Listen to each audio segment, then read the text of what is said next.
is just subliminal consciousness, or your earth storehouse consciousness, or your mental continuum.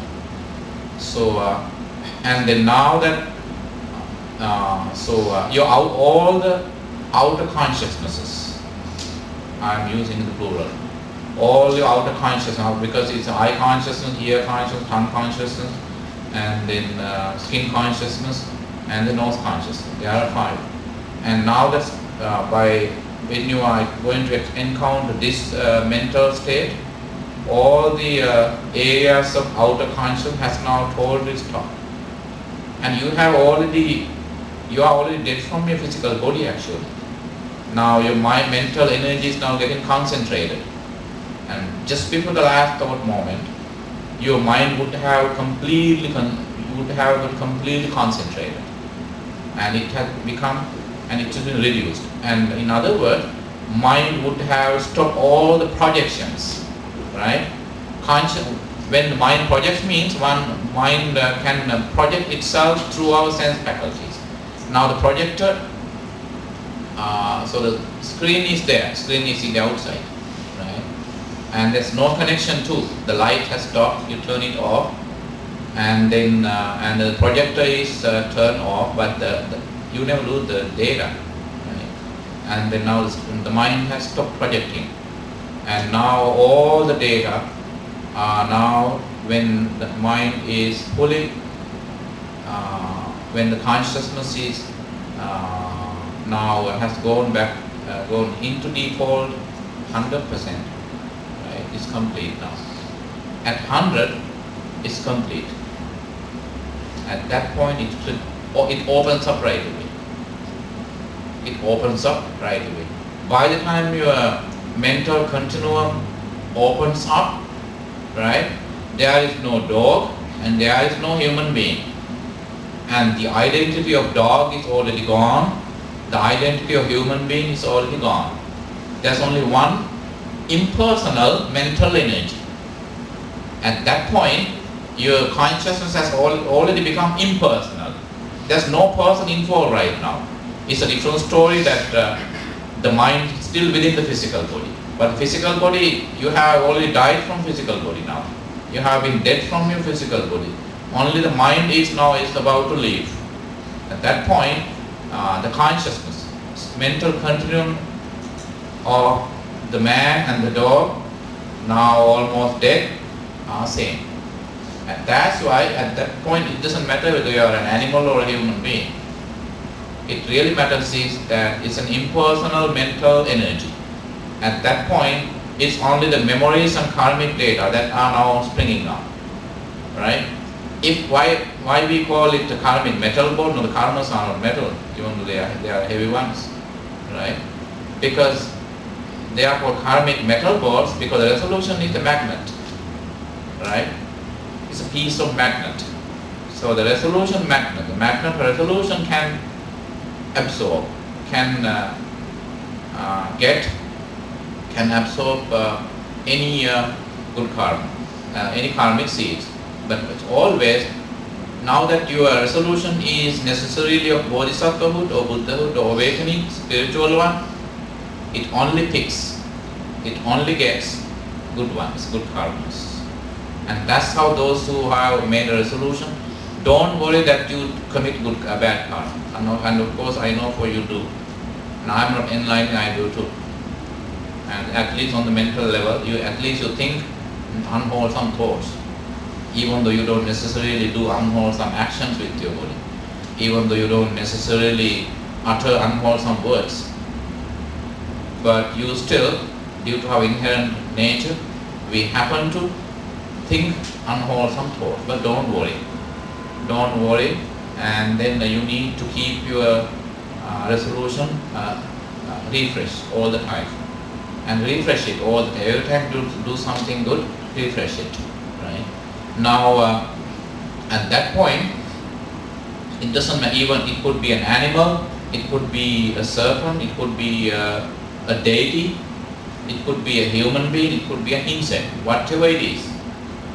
At that level, on the level of mental continuum, as the mind is now defaulted in mental continuum, our consciousness is same. Our identity is no longer there. We have already left our identity, because we find our identity in terms of social status. Always we maintain our identity on the subconscious and on the outer consciousness. It is only in the subconscious and outer conscious do we maintain our identity. But when it comes to the mental continuum or the subliminal consciousness, it doesn't matter. And at that point, when you go to that level, you are not what you are right now. And there's only some extra wisdom, some bonus. So there's another moment where you experience your subconscious mind, your subliminal mind, conscious almost opens up.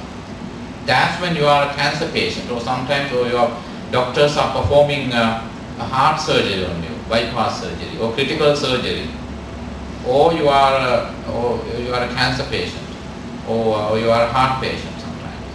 And sometimes you almost experience you get almost there. You are almost there, close to your subliminal consciousness, and that we call in science nowadays, in parapsychology, and we call this the NDE, near-death experience. NDE is one of the most fascinating areas of parapsychology now in the West, especially in America. Now Yale University has a PhD program in parapsychology, not psychology, parapsychology. Day by day people are getting more and more interested in parapsychology. Death, karma, threshold, and what happened to chicken, whether it went to heaven, and all these questions. And all these questions fall within this fascinating area of science. Actually it is science, and which is parapsychology. And then that's our consciousness is marvelous.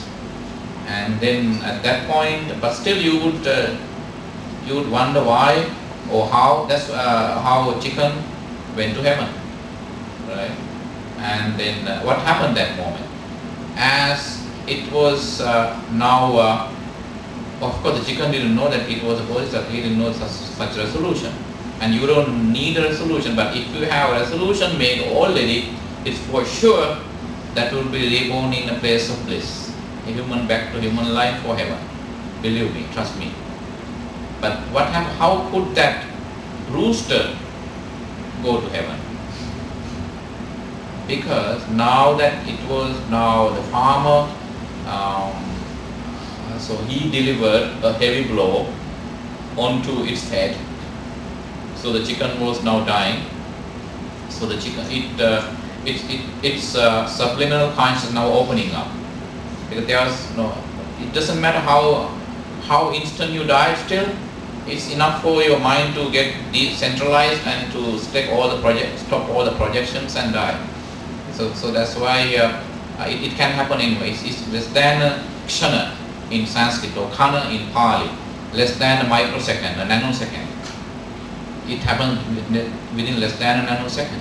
So now the last thing the chicken happened to hear was that Dhamma Savana Kalo Ayam Badatta. And it gave it a pleasant feeling. But at that point, the chicken was already free from all its biological restrictions. Right? According to Buddhist psychology, human beings and animals have the same number of mental tendencies of the mind, cetasikas. Mental properties or tendencies of the mind, 52. Number is 52. But when you are reborn into animal body, animal biology, your psychological function is biologically restricted. Because of those biological restrictions, most of your 52 mental tendencies are not functional. And that's why the Buddha says it is because of papas or sin, that bad karma, that you are reborn into animal life, because you miss most of your wisdom. You don't have that. That's where the point is. So